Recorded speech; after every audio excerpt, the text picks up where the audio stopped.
നമുക്ക് നമ്മുടെ ബാബുവിൻ്റെ വാക്കുകൾ കേൾക്കാം. ബാബുവിൻ്റെ പുസ്തകങ്ങൾ നിങ്ങളൊക്കെ വായിച്ച് ഏതാണ്ട് മിക്കവാറും ആളുകളൊക്കെ വായിച്ചു കഴിഞ്ഞിരിക്കും. പക്ഷെ ബാബുവിൻ്റെ വാക്കുകൾ കേട്ടവർ, നേരിട്ട് കേട്ടവർ ഇവിടെ കുറവായിരിക്കും. അപ്പം അതുകൊണ്ട് നമുക്ക് ബാബുവിൻ്റെ വാക്കുകളിലേക്ക് പോവാം. We ourselves feel that what we are doing is just a drop in the ocean. But the ocean would be less because of that missing drop. ഞാൻ പറഞ്ഞതല്ല, മദർ തെരേസ പറഞ്ഞത്. നമ്മൾ ചെയ്യുന്നത് നമ്മൾ തന്നെ നോക്കി കാണുമ്പോൾ അത് ഒരു തുള്ളി പോലെയായിരിക്കും ഒരു മഹാസമുദ്രത്തിന് മുന്നിൽ. പക്ഷെ ആ മഹാസമുദ്രം പോലും ആ തുള്ളിയുടെ അഭാവത്തിൽ കുറഞ്ഞതോ അല്ല ചെറുതായി പോകും. പലപ്പോഴും നമ്മൾ ഇണ്ടത്തെ കൽപ്പനയെ കുറിച്ച് ഇന്ന് സംസാരിക്കുകയല്ലെന്ന് കരുതിയായിരുന്നു ഞാൻ വന്നേ. ഇത് വിശപ്പിനെ ഗ്ലോറിഫൈ ചെയ്യുന്ന ഒരു പുസ്തകമൊന്നുമല്ല. 60കളിലും 70കളിലും 80കളിലും ഒക്കെ ജീവിച്ചു പോകുന്ന കേരളത്തിലെ ഒട്ടുമിക്ക ജാതി മതവിഭാഗങ്ങളിലും സാമൂഹിക ഘടനകളിലും പെട്ട എല്ലാവരും തന്നെ ഈ വിശപ്പും ബുദ്ധിമുട്ടുമൊക്കെ അനുഭവിച്ചവരാണ്. ചില സമുദായങ്ങളിൽപ്പെട്ടവർക്ക് അത് പുറത്ത് പറയാൻ പറ്റില്ലായിരുന്നു. ചിലർക്ക് അത് മറച്ചു വയ്ക്കണമായിരുന്നു. ചിലരുടെ ഇതൊക്കെ നമ്മൾ കാണുകയുണ്ടായി. ഏറിയും കുറഞ്ഞും ദാരിദ്ര്യവും ദുരിതങ്ങളും ഒക്കെ അനുഭവിച്ച ഒരു സമൂഹമാണ് നമ്മളുടേത്. സാറ ജോസഫ് ഈ പുസ്തകം പ്രകാശനം ചെയ്ത ദിവസം പറഞ്ഞതുപോലെ, കമ്പളികണ്ടത്തെ കൽഭരണികൾ വായിക്കുമ്പോൾ 70കളിലും 80കളിലും 90കളിലും നമ്മൾ വിഭാവനം ചെയ്യുകയും പറഞ്ഞു ഘോഷിക്കുകയും ചെയ്ത വികസനം ഒരു നുണയായിരുന്നു എന്ന് ചിന്തിക്കേണ്ടിയിരിക്കുന്നു. ഈ ദുരിതങ്ങളുടെ ഒരു നീണ്ട നിര തന്നെ നമ്മളുടെ മുമ്പിൽ ഉണ്ടാവുമ്പോൾ പലപ്പോഴും നമ്മളൊക്കെ പറയുക, ഓ നമ്മൾ എന്നാ ചെയ്യാനാ, നമുക്ക് എന്നാ ചെയ്യാൻ സാധിക്കും, ഇതൊക്കെ ഒത്തിരി ഉണ്ടല്ലോ, നമ്മളെ കൊണ്ടാവില്ലല്ലോ എന്ന്. പക്ഷെ നമ്മളുടെ ഒരു തുള്ളി മതി. അങ്ങനെ പലരാകുമ്പോൾ ഈ എഴുതിയ പുസ്തകത്തിൻ്റെ മഹാത്മ്യമോ അതിന് ലഭിച്ച പുരസ്കാരങ്ങളോ അത് വിറ്റഴിക്കപ്പെട്ട നമ്പരുകളോ ഒന്നുമായിരിക്കില്ല ഒരു മനുഷ്യനെ, ഒരു എഴുത്തുകാരനെ, എഴുത്തുകാരിയെ നാളെയുടെ ചരിത്രത്തിൽ ഓർത്തിരിക്കാനുള്ള കാരണമാകുന്നത്. ജനനത്തിനും മരണത്തിനും ഇടയിലുള്ള ഒരു പ്രവാസത്തിൽ, അതും ചുരുങ്ങിയ പ്രവാസത്തിൽ, എത്ര മനുഷ്യരുടെ മുഖങ്ങളിൽ ചെറിയൊരു പുഞ്ചിരി വിടർത്താൻ നമുക്ക് സാധിച്ചു എന്നതായിരിക്കും നമ്മളെക്കുറിച്ചുള്ള ഒരു ചുവരെഴുത്ത്. കാലത്തെ അതിജീവിക്കുന്ന പുസ്തകങ്ങൾ ഉണ്ടാകുമായിരിക്കാം, പക്ഷെ എൻ്റെ സ്വപ്നം കാലത്തെ അതിജീവിക്കുന്ന പുസ്തകങ്ങൾ എഴുതുക എന്നുള്ളതല്ല. എൻ്റെ സ്വപ്നം എന്നുള്ളത് കാലത്തെ അതിജീവിക്കുന്ന പുഞ്ചിരികൾ ഈ ലോകത്തുണ്ടാകുക എന്നുള്ളതാണ്. ഞാനിന്ന് ഈ വാക്കുകൾ ആരംഭിക്കുന്നതിന് മുമ്പ് ആരെയും പ്രത്യേകം അഭിസംബോധന ചെയ്യാതിരുന്നത് മനഃപൂർവ്വമാണ്. എനിക്കിന്ന് അഭിസംബോധന ചെയ്യാൻ ഏറെ ഇഷ്ടമുണ്ടായിരുന്നത് എൻ്റെ ഷീബേച്ചയായിരുന്നു. ഇപ്പോൾ അല്പം മുമ്പ് അശോകേട്ടൻ പറഞ്ഞതുപോലെ ഈ ചെറിയ സഹനങ്ങൾ എന്ന് പറയുന്നത് ഞാൻ കാണുന്നതും ഉയർപ്പിന് മുമ്പുള്ള ഒരു മയക്കം മാത്രമാണ്. അതുകൊണ്ട് അവൾ ജീവിച്ച് കഷ്ടപ്പെട്ട് കൂടെ കൂട്ടിയ ആളുകളുമായി പടുത്തുയർത്തി ആ കാലഘട്ടത്തെക്കാളുപരി അവൾ മടങ്ങിയെത്തി ഉയർത്തെഴുന്നേറ്റ് കഴിയുമ്പോൾ ഇതിലും മഹത്തരമായ കാര്യങ്ങൾ ചെയ്യുകയും വേദനിക്കുന്നവർക്ക്, വിശപ്പുള്ളവർക്ക് മീൻ വാങ്ങിക്കൊടുക്കുന്നതിലേറെ അവൾ അവരെ മീൻ പിടിക്കാൻ പഠിപ്പിക്കുകയായിരുന്നു എന്നുള്ളതാണ് അവളുടെ മഹത്വം. മീൻ വാങ്ങിക്കൊടുക്കാൻ നമുക്ക് ഒത്തിരി പേർക്കൊക്കെ പറ്റും, പക്ഷേ empowering people to become autonomous, അതാണ് It is rendering human dignity to the other who feels marginalized. വിശപ്പിനെ കുറിച്ചുള്ള പുസ്തകം എഴുതിയത് അതിനെ മഹത്വപ്പെടുത്താനല്ല, നേരെ മറിച്ച് ഇന്നിൻ്റെ ആഘോഷങ്ങളുടെ തീന്മേശകളിൽ തിരിഞ്ഞു നോക്കിയിട്ട് ഇതെവിടെ നിന്നുണ്ടായി എന്ന് ഒന്നോർത്തെടുക്കാൻ വേണ്ടിയാണ്. വിശപ്പ് ആഘോഷിക്കേണ്ട ഒന്നല്ല, വിശപ്പ് മാറ്റി നിർത്തേണ്ട ഒന്നാണ്. വിശപ്പില്ലാത്ത തീന്മേശകളും പാർട്ടി ടേബിളുകളും നമുക്കിന്നുണ്ടായത് നമുക്ക് വേണ്ടി ത്യാഗം സഹിച്ച കുറേ ഭാർഗവി അമ്മമാരും കുറേ ഫാത്തിമാൻ അമ്മമാരും കുറേ മറിയക്കുട്ടി അമ്മമാരുമൊക്കെ ഈ ലോകത്തുണ്ടായതുകൊണ്ടാണ്. ഈ പുസ്തകം മേരിയുടെ പുസ്തകമാണ്. അത് വീണുപോയവളുടെ സുവിശേഷമാണ്.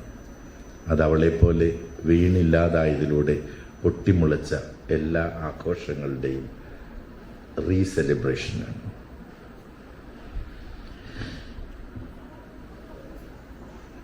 ഈ കഴിഞ്ഞ പ്രാവശ്യം ഞങ്ങൾ അവധിക്ക് വന്നപ്പോൾ ജനുവരി ആദ്യമായിരുന്നു ഇങ്ങനൊരു ചടങ്ങ് ഓർഗനൈസ് ചെയ്യാനായിട്ട്. അതിനുള്ള എല്ലാ കാര്യങ്ങളും ദിവാകരേട്ടനൊക്കെ ചെയ്തതായിരുന്നു. പക്ഷേ ഈ വേച്ചിക്ക് പങ്കെടുക്കാൻ പറ്റാത്തത് കൊണ്ടാണ് അതൊന്ന് മാറ്റിവെച്ചത്. പിന്നെ ആശ്രയി ഞാനോട് ഇപ്രാവശ്യം വരുമ്പോഴും ഷീബേച്ചിക്ക് പങ്കെടുക്കാൻ പറ്റിയാലെന്നറിയാമായിരുന്നു. അപ്പം ഞാൻ ഷീബേച്ചിയോട് സംസാരിച്ചതാണ്, നമ്മളിങ്ങനെ നീട്ടി വെച്ചിനെയും ഒക്ടോബർ നവംബർ വരെയൊക്കെ പോകുമ്പോൾ അന്നേരം എനിക്ക് വരാൻ പറ്റുമെന്നറിയില്ല, അപ്പം നമുക്കത് നേരത്തെ ആക്കിയാലോ. പിന്നെ ഞാൻ അന്നേരം ഓർത്തതേ,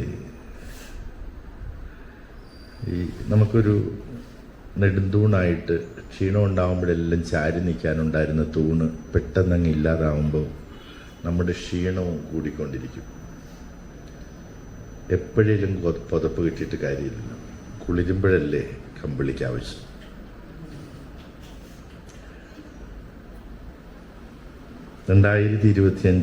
ഏപ്രിൽ മാസം 16 കമ്പിളികണ്ടത്തെ കൽഭരണികൾ മാമൻ മാപ്പിള ഹാളിൽ പ്രകാശിപ്പിച്ചത് ഷീബ അമീറാണ്.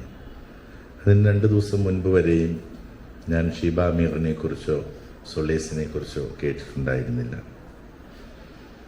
ഇത്ര നല്ല ഒരു സ്ത്രീയെ എൻ്റെ അമ്മയുടെ അതേ വീക്ഷണത്തിൽ ഒത്തിരിയേറെ കുഞ്ഞുങ്ങളെ ചേർത്ത് പിടിച്ചു കൊണ്ടുപോകാൻ, അവർക്ക് ഹ്യൂമൻ ഡിഗ്നിറ്റി സമ്മാനിക്കാൻ പ്രാപ്തയായ ഒരു സ്ത്രീയെ ഷീബ അമീറിനെ എനിക്ക് പരിചയപ്പെടുത്തിയ അഷ്ടമൂർത്തി ടേട്ടന് പ്രത്യേകം നന്ദി പറയുന്നു. കമ്പിളികണ്ടത്തെ കൽഭരണികളുടെ വിജയം അല്ലെങ്കിൽ സ്വീകാര്യത ഈ ഒരു വർഷക്കാലം എനിക്ക് പൊന്നാടകൾ മാത്രമല്ല സമ്മാനിച്ചത്. അതിലെനിക്ക് പരിഭവവുമില്ല. 50 പതിപ്പ് വരെയുള്ള, അതായത് 50,000 കോപ്പികളുടെ റോയൽറ്റി എന്ന് പറയുന്നത് ആ 50 പതിപ്പ് വരെ ഉണ്ടായിരുന്ന കാലഘട്ടത്തിലെ മാതൃഭൂമിയുമായിട്ടുള്ള കോൺട്രാക്റ്റ് അനുസരിച്ച് 15 ലക്ഷം രൂപയാണ്. ഫ്രാൻസിലാണ് പുസ്തകം ഇറങ്ങുന്നതെങ്കിൽ അവിടെ എഴുത്തുകാർക്ക് നേടുന്ന വരുമാനത്തിന് ടാക്സ് ഇല്ല. പക്ഷേ മോദിയും ടീമും വരുത്തുന്ന മാറ്റങ്ങൾക്കൊപ്പം സംസ്കാരത്തിനും അക്ഷരങ്ങൾക്കും ചുങ്കം ചുമത്തുന്നത് എഴുത്ത് മാറ്റണം എന്നുള്ളത് അദ്ദേഹത്തിൻ്റെ ചിന്തകളിൽ വരാത്തതിൽ ഞാൻ അത്ഭുതപ്പെടുന്നൊന്നുമില്ല. കാരണം അതുമൊരു സംസ്കാരത്തിൻ്റെ ഭാഗമാണ്, അതുമൊരു വീക്ഷണത്തിൻ്റെ ഭാഗമാണ്. അതുകൊണ്ട് അതെന്നെങ്കിലും എനിക്കല്ലെങ്കിൽ അടുത്ത തലമുറയിലെ എഴുത്തുകാർക്കെങ്കിലും എഴുതുന്നതിന് ലഭിക്കുന്ന വരുമാനത്തിന് ചുങ്കം ചുമത്തേണ്ടതില്ല എന്ന് രാഷ്ട്രീയ നേതാക്കൾ ചിന്തിച്ചു തുടങ്ങുമെന്ന് ഞാൻ കരുതുകയാണ്. അതുകൊണ്ട് 20% ഏതാനും ഒരു ഇച്ചിരി കുറവ് ആണ് ഉള്ളത്. അത് മറ്റ് വരുമാനങ്ങളില്ലാത്ത ആളുകൾക്ക് 10% തിരിച്ചു കിട്ടും. പക്ഷെ എനിക്കത് കിട്ടാനുള്ള സാധ്യതയില്ല. അതുകൊണ്ട് 12,07,000 രൂപയാണ് ഇന്ന് സൊളസിൽ സമ്മാനിച്ചിരിക്കുന്നത്. ഇവിടം കൊണ്ട് ഈ വാഗ്ദാനം ഇല്ലാതാകുന്നു എന്നല്ല അർത്ഥം. ഒരു വാഗ്ദാനത്തിൻ്റെ പൂർത്തീകരണം മാത്രമാണ്. ഷീബ അമീറും അവരുടെ സംരംഭവും ആഷയ്ക്കും എനിക്കും ഏറെ പ്രിയപ്പെട്ടതാണ്. മുട്ടാൻ വാതിലില്ല എന്ന് നിങ്ങൾക്ക് തോന്നുമ്പോൾ എപ്പോഴും നിങ്ങൾക്ക് ഞങ്ങളെ വിളിക്കാം.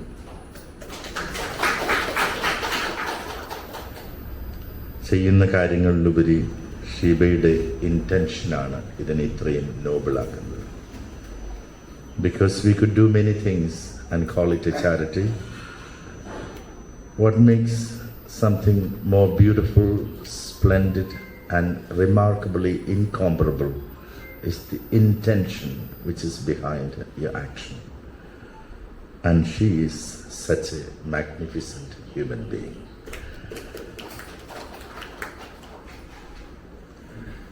ഈ കരുതൽ എന്ന് പറയുന്നത് ഒരു സാർവത്രികമായ ഭാഷയാണ്. ഈ അശോകൻ ചെരുവിലിനെ ഒന്നും എനിക്ക് നേരത്തെ എഴുത്തുകാരൻ എന്നൊക്കെ പറയുമ്പോഴേക്കും വലിയ ഉന്നതിയിൽ നിൽക്കുന്ന മനുഷ്യനെന്നല്ലാതെ അറിയില്ല. കമളികണ്ഠത്തെ കൽഭരണിയെക്കുറിച്ച് അത് പുതുതലമുറയ്ക്ക് വാങ്ങി സമ്മാനിക്കേണ്ടതാണ് എന്ന് പുസ്തകത്തിൻ്റെ 10ാം പതിപ്പിറങ്ങിയ കാലത്ത് നമ്മളുടെ ഇപ്പോഴത്തെ മുഖ്യമന്ത്രി പറഞ്ഞതാണ് എല്ലാവരും ഓർത്തിരിക്കുന്നത്. പക്ഷേ ഈ പുസ്തകത്തിൻ്റെ 2ാം പതിപ്പിറങ്ങുന്നത് കഴിഞ്ഞ വർഷം 2025 മെയ് മാസം 2-ാം തീയതി ആ പുസ്തകത്തെ പ്രകാശനം ചെയ്തുകൊണ്ട് അശോകൻ ചെരുവിൽ പറഞ്ഞതും അതായിരുന്നു. പക്ഷെ അത് കഴിഞ്ഞ് പറഞ്ഞതാണ് കൂടുതൽ പോപ്പുലറായത്. ആ പുസ്തകത്തെ എത്രമാത്രം ചേർത്ത് പിടിച്ച് മെയ് മാസം 2-ാം തീയതി അദ്ദേഹം പറഞ്ഞ വാക്കുകൾ അന്ന് തന്നെ ഇതിവിടെ നിൽക്കുകയില്ല, ഇത് ബാബു കാണുന്നിടത്തായിരിക്കില്ല എന്ന് പറഞ്ഞ് എന്നെ പ്രോത്സാഹിപ്പിച്ച അശേഖരനോട് എഴുത്തിൻ്റെ ലോകത്ത് സഞ്ചരിക്കാൻ എനിക്ക് നൽകിയ ഇത്രയും വലിയ ഒരു പ്രചോദനം മറ്റ് മലയാള എഴുത്തുകാരൊന്നും എനിക്ക് തന്നിട്ടില്ല എന്ന് നന്ദിയോടെ ഞാൻ ഓർമ്മിപ്പിക്കുകയാണ്. നമുക്ക് ചുറ്റുമുള്ള ചെറിയ ലോകം മാറ്റാനുള്ള സാർവത്രികമായ ഒരു ഭാഷയാണ് കാരുണ്യത്തിൻ്റേത്. ആ ഭാഷയുടെ അക്ഷരങ്ങൾ കരുതലിൻ്റെയും ചേർത്ത് പിടിക്കലിൻ്റെയുമാണ്. കഴിക്കാനായി മീൻ കൊടുക്കുന്നതിൽ മാത്രം ഒതുങ്ങുന്നതല്ലാതെ മീൻ പിടിക്കാൻ അവരെ പഠിപ്പിക്കുമ്പോഴാണ്, അത് ഷീബ ചെയ്യുന്നത് പോലെ നമ്മളുടെ ഇൻറ്റൻഷൻസ് ഉണ്ടാകുമ്പോഴാണ് നമ്മുടെ കരുതലിന് കാതലുണ്ടാവുന്നത്. ഞാൻ 2025 ഏപ്രിൽ മാസം 16 പറഞ്ഞതുപോലെ നന്ദികുന്നേൽ മേരി എന്ന എൻ്റെ അമ്മ അവരുടെ 4 മക്കളെ, അതായത് കമ്പളികണ്ഠത്തെ ഞങ്ങളുടെ തൊടിയിൽ വക്കുപൊട്ടി ചെളി പുരണ്ട് കിടന്ന ഞങ്ങളെന്ന കൽഭരണികളെ വെടുപ്പാക്കിയെടുത്ത് വെള്ളം നിറച്ച് വീഞ്ഞായി മാറുമെന്ന തികഞ്ഞ പ്രതീക്ഷയോടെ കാത്തിരുന്നത് പോലെ അത് 4 അതിലേറെ കുരുന്നുകൾക്ക്, രോഗികൾക്ക്, രോഗം വന്ന കുഞ്ഞുങ്ങൾക്ക്, അവരുടെ അമ്മമാർക്ക് കരുതലാകാൻ, തണലാകാൻ, ആ കൽഭരണികളിൽ വെള്ളം നിറയ്ക്കാൻ, തിരിച്ചൊന്നും പ്രതീക്ഷിക്കാതെ വെള്ളം നിറയ്ക്കാൻ ഷീബയ്ക്കാകുന്നു എന്നതുകൊണ്ടാണ് ഈ റോയൽറ്റി സോലേസിന് ഞാൻ സമ്മാനിച്ചത്.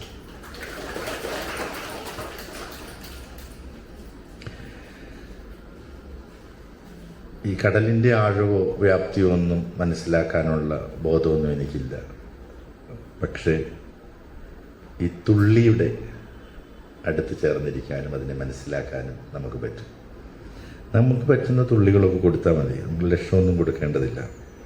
ഒരു ചെറിയ തുള്ളി അമ്മയുടെ, എനിക്ക് 8-ാം ക്ലാസ്സിലൊക്കെ എത്തിയപ്പോഴേക്കും 9-ാം ക്ലാസ്സിലൊക്കെ എത്തിയപ്പോഴേക്കും വീട്ടിൽ കഞ്ഞി കുടിക്കാനൊക്കെ ആയി. പറഞ്ഞാൽ ഇവിടെ ഇന്നില്ലാത്ത എൻ്റെ അടുത്ത സുഹൃത്ത് ഡോക്ടർ വേണുഗോപാലൻ പറയുന്ന പോലെ 13-14 വയസ്സ് കഴിഞ്ഞ് പിന്നെ അതിനകത്ത് ദാരിദ്ര്യം എന്നൊരു വാക്ക് ബാബു കമ്പളികണ്ഠത്തെ കൽഭരണികളിൽ ഉണ്ടാകരുത് എന്ന് 2024 ജൂലൈ മാസം 7-ാം തീയതി ലൈറ്റ് ഹോട്ടലിലിരുന്ന് വേണുവേട്ടനോട് പറഞ്ഞ് ഞാൻ ഓർക്കുന്നു. ഞാൻ ചോദിച്ചു അതെന്താണ്? അന്നേരം മേരി ഭക്ഷണം തന്നിട്ടുണ്ട്, ബാബു ആഗ്രഹിച്ച ഭക്ഷണമൊന്നും ചിലപ്പോൾ തന്നിട്ടുണ്ടായില്ല, പക്ഷെ വയറ് നിറച്ച് ഭക്ഷണം കിട്ടിയിട്ടുണ്ട്, പിന്നെ വിശപ്പ് എന്നുള്ള വാക്ക് അതിനകത്ത് ഉപയോഗിച്ചെങ്ങനെയാണ് എന്ന് പറഞ്ഞതുപോലെ ഈ 9-ാം ക്ലാസ്സിലൊക്കെ എത്തിയ കാലം തൊട്ട് മേരി അവരുടെ വിശ്വാസം കൊണ്ടാണോ അവരുടെ ആത്മീയത കൊണ്ടാണോ എന്ന് തന്നെ അറിയത്തില്ല, അവർക്ക് 100 രൂപ കിട്ടിയാൽ അതിൽ 10 രൂപ എടുത്ത് അവരിൽ വിഷമിക്കുന്നവർക്ക് കൊടുക്കുന്നത് കണ്ടാണ് ഞാൻ വളർന്നത്. അപ്പോൾ ഞങ്ങളുടെ കല്യാണത്തിന് ശേഷം 2004 ഞങ്ങളുടെ കല്യാണത്തിന് ശേഷവും ആഷയും ഞാനും അങ്ങനെയായിരുന്നു. നമുക്ക് ഈ വിഷമമൊക്കെ വരുമ്പോഴേക്കും ഈ പറഞ്ഞ പോലെ ഞങ്ങൾ സങ്കടം വരും. അപ്പം അന്നേരം ഈ അക്കൗണ്ട് കീപ്പ് ചെയ്യാൻ ഞാൻ ആഷയോട് പറയായിരുന്നു, ഈ കർത്താവിനായിട്ട് കൊടുക്കുന്ന 10% ഒരു കണക്ക് സൂക്ഷിക്കണം. പിന്നീട് മനസ്സിലായി കർത്താവ് മുൻപറ്റാണെന്ന്. അപ്പോൾ കർത്താവ് മുൻപിട്ടാണെങ്കിലും ഞാൻ പക്ഷെ അത് വളരെ കാൽക്കുലേറ്റഡ് ആയിട്ടാണ്. ഞാൻ ബിസിനസ് മാനേജ്മെൻ്റ് ആണല്ലോ പഠിപ്പിക്കുന്നത്. അപ്പോൾ ഈ കർത്താവിന് നമ്മൾ 10% കൂടുതൽ കൊടുത്താൽ പുള്ളിക്ക് കടമുണ്ടാകാതിരിക്കാൻ വേണ്ടി പുള്ളി നമുക്ക് കൂടുതൽ തന്നുകൊണ്ടേയിരിക്കും. ഞാൻ വളരെ കണക്ക് കൂട്ടി വളരെ സ്വാർത്ഥമായിട്ട് ചെയ്തതാണ്. ഇപ്പോൾ ഇത് ഈ ഷീബ മീറിന് 10% 50 എഡിഷൻ്റെ മൊത്തം കൊടുക്കുന്നത് ശരിക്കും വളരെ സ്വാർത്ഥമായിട്ടാണ്. ഇനി വരുന്ന എൻ്റെ പുസ്തകങ്ങളെല്ലാം കൂടുതൽ കർത്താവിന് കടമല്ലേ ഇപ്പോൾ, അപ്പോൾ കൂടുതൽ ആളുകൾ വാങ്ങി വായിക്കാനത് കാരണമാകട്ടെ.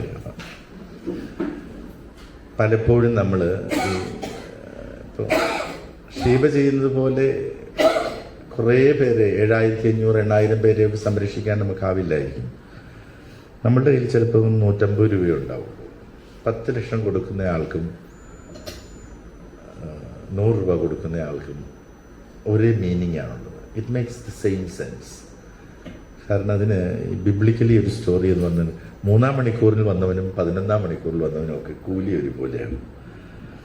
ഇതൊക്കെ കഥയായിരിക്കും അന്ന് എഴുതി വച്ചിരിക്കുന്നത്. പക്ഷേ കഥകളിലും ഭംഗിയുള്ളവയുണ്ടല്ലോ, ആശയങ്ങളുമുണ്ട്. അപ്പോൾ നമുക്ക് 100 കൊടുക്കാൻ പറ്റിയുള്ളെങ്കിലും 50 കൊടുക്കാൻ പറ്റിയുള്ളെങ്കിലും നമ്മുടെ സമയമാണ് കൊടുക്കാൻ പറ്റിയതെങ്കിലും അതും 50 എഡിഷൻ്റെ കൊടുക്കുന്നതും എല്ലാം ഒരുപോലെയാണ്. മലയാളത്തിൻ്റെ എഴുത്ത് ലോകത്തിലേക്ക് മനസ്സിലാക്കാൻ കൂടിയാണ് ഞാനിത് പറഞ്ഞത്. നമുക്ക് വലിയ വരുമാനമൊന്നുമില്ല, ഈ പുസ്തകമൊന്നും ഒത്തിരി പേര് വാങ്ങുന്നില്ല, വായിക്കുന്നില്ല. പക്ഷേ ഇടയ്ക്കൊക്കെ നമുക്കിങ്ങനെയൊക്കെ ഒരു 10,000 രൂപയൊക്കെ ഇങ്ങനെ ഈ ഷീബയുടെയൊക്കെ സൊളേസിലേക്കൊക്കെ ഇട്ട് കൊടുത്താൽ ചിലപ്പോൾ ഒരു കൊച്ചിൻ്റെ ഒരു മരുന്നിന് അത് സഹായിക്കും. ഈ ഞാനിവിടെ അങ്ങനെ സർവീസ് ലഭിക്കുന്ന കുറേ പേര് ഇതിനു മുമ്പ് വന്ന് കണ്ടിട്ടുണ്ട്. ഈ 8 വയസ്സുള്ള കൊച്ചിന് ക്യാൻസർ ആയിട്ടിരിക്കുമ്പോൾ അതിൻ്റെ കീമോതെറാപ്പിക്ക് പോകാനായിട്ട് 500 രൂപ കർത്താവിനോട് ചോദിക്കുമ്പോൾ ഓട്ടോ ഓടിക്കുന്ന കർത്താവ് നിൻ്റെ ശവത്തെ കൊണ്ടുപോകും എന്ന് പറഞ്ഞ് അവളെ തെറി വിളിക്കുന്ന അമ്മമാരെ ഞാനിവിടെ കണ്ടിട്ടുണ്ട്. അപ്പോൾ ആ 500 രൂപ കീമോ ഉള്ളപ്പോൾ മതി, ഒന്ന് കൊടുത്തേര് എന്ന് പറഞ്ഞ് ഷീബയ്ക്ക് കൊടുക്കാൻ പറ്റിയാൽ ആ എഴുത്തുകാരി അല്ലെങ്കിൽ എഴുത്തുകാരൻ ഒരു എഡിഷൻ ഇറങ്ങിയാൽ മതി. It doesn't matter how many editions you made in the market. 100 രൂപ ഒരു പുസ്തകത്തിൻ്റെ പൈസ കൊടുക്കാൻ പറ്റിയാൽ, അല്ലെങ്കിൽ 300 രൂപയ്ക്കാണ് പുസ്തകം വിൽക്കുന്നത്, 300 രൂപ കൊടുക്കാൻ പറ്റിയാൽ അന്ന് കീമോതെറാപ്പിക്ക് ജൂബിലി മിഷനിൽ പോകാനുള്ള വണ്ടിക്കൂലിയെങ്കിലും ആവും. അതാണ്, അതും 10 ലക്ഷം ഒരുപോലെയാണ്. What is your intention? അങ്ങനെ നമ്മൾ കൊടുക്കുന്നതാണ് സാഹോദര്യത്തിൻ്റെയും കരുതലിൻ്റെയും ഭാഷ. നമ്മളുടെ അക്ഷരങ്ങളിലോ നമ്മുടെ സാഹിത്യ സൃഷ്ടികളിലോ മാത്രം ഒതുക്കി നിൽക്കേണ്ടതല്ല ഈ സഹാനുഭൂതിയും മാനവികതയുമൊക്കെ. നമ്മളെയൊക്കെ അവഹേളിക്കുന്നവർ, നമ്മൾക്ക് ഒത്തിരി നമ്മളെ ആക്രമിക്കപ്പെടുമ്പോഴൊക്കെ നമ്മൾ തളർന്നു പോകുന്ന നിമിഷങ്ങളുണ്ട്. നല്ല നടക്കട്ടെ എന്നൊക്കെ പറഞ്ഞ് നിൽക്കുമ്പോഴും ബാത്റൂമിൽ കയറി കഥകടച്ച് കഴിയുമ്പോൾ ഒറ്റയ്ക്കാകുമ്പോഴുണ്ടാകുന്നൊരു വേദനയുണ്ട്. അപ്പോൾ ചിലപ്പോൾ അശോകേട്ടനെ പോലെയുള്ളവർ ചിലപ്പോൾ നമ്മളെ ഒന്ന് വിളിച്ച് വെച്ചാൽ സങ്കടമൊന്നും പെടണ്ട, ഇതൊക്കെ ഇതിനകത്തുള്ളതാണ്, നീ ഇതിന് എഴുതാൻ നോക്ക് എന്ന് നമ്മളെ ഫോൺ വിളിച്ച് പറയുമ്പോൾ നമുക്ക് കിട്ടുന്നൊരു സന്തോഷമുണ്ട്. അതിനകത്തൊന്നും ഗിവ് ആൻഡ് ടേക്ക് ഒന്നുമില്ല. എന്ന് പറഞ്ഞതുപോലെ ഒന്നും പ്രതീക്ഷിച്ചിട്ടല്ലാതെയെങ്കിലും നമുക്കൊരു 100 രൂപ കൊടുക്കാൻ പറ്റുമ്പോൾ അതവർക്ക് പല തുള്ളി പെരുവെള്ളമാണ്. Even that immense ocean will be incomplete unless without that missing drop. So let us contribute a single drop of ours, which would change the life of many, because there is someone who has a great intention, which would ennoble, empower, and emancipate a whole society. And if we can be part of it, ഈ ഓരോ ഇഷ്ടികയും കൂടി ചേർന്നല്ലേ ഈ കെട്ടിടം. നമുക്ക് ഒരു ഇഷ്ടികയായി മാറാൻ പറ്റിയാൽ അങ്ങനെ പല ഇഷ്ടികകൾ ചേർന്നുള്ള ഒരു വലിയ സൗധമാക്കാൻ നമുക്ക് പറ്റും. എഴുത്തിൻ്റെ ധർമ്മവും മാനവികതയാണ്. മതവും സമുദായങ്ങളും ജാതികളും വർണ്ണങ്ങളും നമ്മളുടെ മുമ്പിൽ പണവും സമ്പാദ്യവും എല്ലാം ചേർന്ന് ഉണ്ടാക്കിയെടുക്കുന്ന വേർതിരിവുകളെ എല്ലാം ഉല്ലംഘിക്കാനുള്ള നമ്മളുടെ ആയുധമാണ് എഴുത്ത്.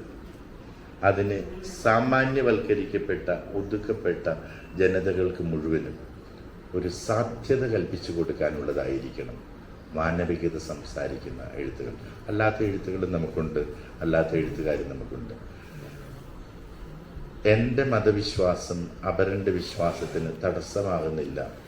അവനെ കാണുമ്പോൾ അവൻ്റെ പള്ളിയിൽ നിന്നോ അവൻ്റെ അമ്പലത്തിൽ നിന്നോ അവൻ്റെ മോസ്കിൽ നിന്നോ കേൾക്കുന്ന പ്രാർത്ഥനകൾ എന്നെ അസ്വസ്ഥമാക്കുന്നുണ്ടെങ്കിൽ എഴുത്ത് നിർത്തുന്നതാണ് കൂടുതൽ നല്ലത്. നമ്മുടെ എഴുത്ത് എന്ന് പറയുന്നത് അപരനെ മനുഷ്യനായി കാണാനും അവൻ്റെ വഴികളിൽ അവളുടെ വഴികളിൽ അവൾക്ക് അവന് സഞ്ചരിക്കാനും ഉള്ള സ്വാതന്ത്ര്യവും അവകാശവും ഉണ്ട് എന്ന് എടുത്തു പറയുന്നവരായിരിക്കണം. മാർജിനലൈസ് ചെയ്യപ്പെട്ടവർക്ക്, ഒറ്റപ്പെടുത്തപ്പെട്ടവർക്ക്, ഒരു സൈഡിലേക്ക് മാറ്റി നിർത്തപ്പെട്ടവർക്ക് നമുക്ക് ഒരു സ്വരമാകാൻ, ഒരു സംഗീതമാകാൻ, ഒരു കൈത്താങ്ങാകാൻ നമുക്ക് പറ്റിയത് സൂപ്പറാണ്. ചാഞ്ഞു നിൽക്കുന്ന ചില്ലയിൽ എത്തിപ്പെടാൻ പറ്റാത്തത് കൊണ്ട് മാത്രം ഫലം പറിച്ചെടുക്കാനാവാത്തവരെ പതുക്കെ ഒന്ന് എടുത്തു പൊക്കാൻ നമുക്ക് പറ്റണം. എഴുത്തുകളും അങ്ങനെ ആവണം. സൊളേസിന് എല്ലാവിധ ഭാവുകങ്ങളും നേരുന്നു. ഇവിടം കൊണ്ട് നമ്മുടെ ഒന്നിച്ചുള്ള യാത്ര ഇല്ലാതാവുകയില്ല. ഇൻസ്റ്റഗ്രാമിലൊക്കെ നമ്മൾ പറയുന്ന ഫോളോവർ ആകുക എന്നാണ്. എന്നെ പത്തറ്റിക് ആയിട്ടുള്ളൊരു കാര്യമാണ്. അതുകൊണ്ട് അവരങ്ങനെ ഇട്ടേക്കുന്നതുകൊണ്ട് ഞാൻ അതിനകത്ത് എഴുതി ചേർത്ത് ഞാൻ ഓർത്തു എന്നോട് ഫോളോ ചെയ്യുമെന്ന് പറഞ്ഞാൽ എനിക്ക് ഭയങ്കര ബുദ്ധിമുട്ടാണ്. അപ്പോൾ ശരിക്കും എന്നെ ഫോളോ ചെയ്യുന്നവർക്കും ആ ഒരു ബുദ്ധിമുട്ടുണ്ടല്ലോ. അതുകൊണ്ട് ഞാൻ അതിൻ്റെ അടിയിൽ എഴുതിയിട്ടു എന്നെ ഫോളോ ചെയ്യുക എന്ന് പറഞ്ഞാൽ അതിൻ്റെ അർത്ഥം എൻ്റെ കൂടെ നടക്കുക എന്നാണ് അർത്ഥം, ഒന്നിച്ച് നടക്കുക എന്നുള്ളതാണ്. സോ എൻ്റെ ഷീബേച്ചിയുടെ സ്വപ്നങ്ങൾക്കൊപ്പം ഒന്നിച്ച് നടക്കാനാണ് എനിക്കിഷ്ടം. ഇതിവിടെ അവസാനിച്ചോ അല്ലെങ്കിൽ ആ ഒരു വാഗ്ദാനം നിറവേറ്റി തീർന്നു പോയി എന്ന് ചിന്തിക്കേണ്ട. കുളിരുമ്പോൾ ശരിക്കും കമ്പിളിയില്ല, പുതപ്പില്ല എന്ന് തോന്നുമ്പോൾ സൊളേസിന് എൻ്റെ നമ്പർ അറിയാം, നിങ്ങൾക്ക് എന്നെ വിളിക്കാം. Thank you very much. പിന്നെ മീഡിയയിൽ നിന്ന് എനിക്ക് തോന്നുന്നു ഏഷ്യാനെറ്റിൽ നിന്നും മാതൃഭൂമിയിൽ നിന്നൊക്കെ ആളുകൾ ഇവിടെ വന്നിട്ടുണ്ട്. അത് ആളുകളെ അയച്ചവരൊന്നും എനിക്ക് സ്വാധീനമുള്ളത് കൊണ്ടോ കാശുള്ളത് കൊണ്ടോ വന്നതല്ല. എനിക്ക് തോന്നുന്നു അവരുടെ എല്ലാ ഹെഡുകൾ ഈ പുസ്തകങ്ങൾ വായിച്ച് അതിനെക്കുറിച്ചൊക്കെ സ്റ്റോറീസ് ചെയ്തവരാണ്. വന്നവർക്ക് ഒത്തിരി നന്ദി. നിങ്ങളുടെ സമയമൊക്കെ എടുത്ത് ഈ ഒരു ചെറിയ പരിപാടിയിലേക്ക് വന്നു ചേർന്നതിന് ഒത്തിരി നന്ദി. സൊളേസിന് താങ്ക് യു.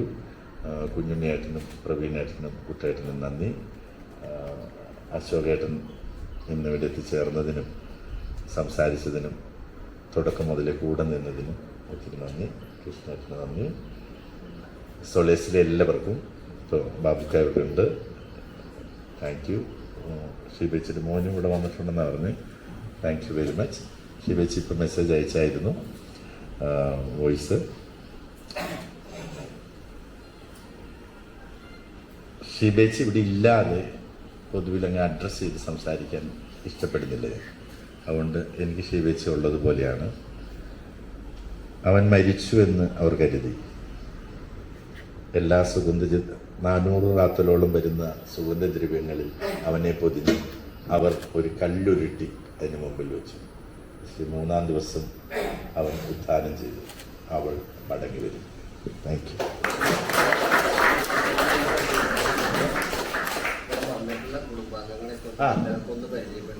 എൻ്റെ ഭാര്യ ഇത് പുള്ളിക്ക് വേദിയിൽ വരാനായിട്ട് ഒരു ഇച്ചിരി സഭാകമ്പം ഉള്ള ആളാണ്, പക്ഷേ കുഴപ്പമില്ല. ജസ്റ്റ് ആഷ, പിന്നെ ആഷയുടെ പപ്പ വന്നിട്ടുണ്ട്, ആഷയുടെ മമ്മി വന്നിട്ടുണ്ട്. എൻ്റെ ഇളയ സഹോദരി പണ്ട് കാളത്തൊട്ടിലെ അനാഥാല വെച്ച് കാണാതെ പോയി ബിന്ദുവില്ലേ, ബിന്ദുവിൻ്റെ ഇളയ മകൾ വന്നിട്ടുണ്ട്, ലെക്സി. പിന്നെ എൻ്റെ 3-ാമത്തെ ആള് പ്രാർത്ഥന, എൻ്റെ ഇളയവള് ഹൃദയ. എൻ്റെ ഇൻസ്റ്റാഗ്രാം അക്കൗണ്ട് അവൾക്ക് പിന്നീട് കൊടുക്കണം എന്നാണ് അവർ പറഞ്ഞിരിക്കുന്നത്. ഫോളോവേഴ്സോട് കൂടി കിട്ടുമല്ലോ എന്നാണ് അവർ പറഞ്ഞത്. എല്ലാവരെയും കണ്ടതിൽ ഒത്തിരി സന്തോഷം. സംസാരം അല്പം നീണ്ടുപോയെന്ന് തോന്നുന്നു, ക്ഷമിക്കുക. വളരെ സന്തോഷം. You're the wonder that connection brought. Come on.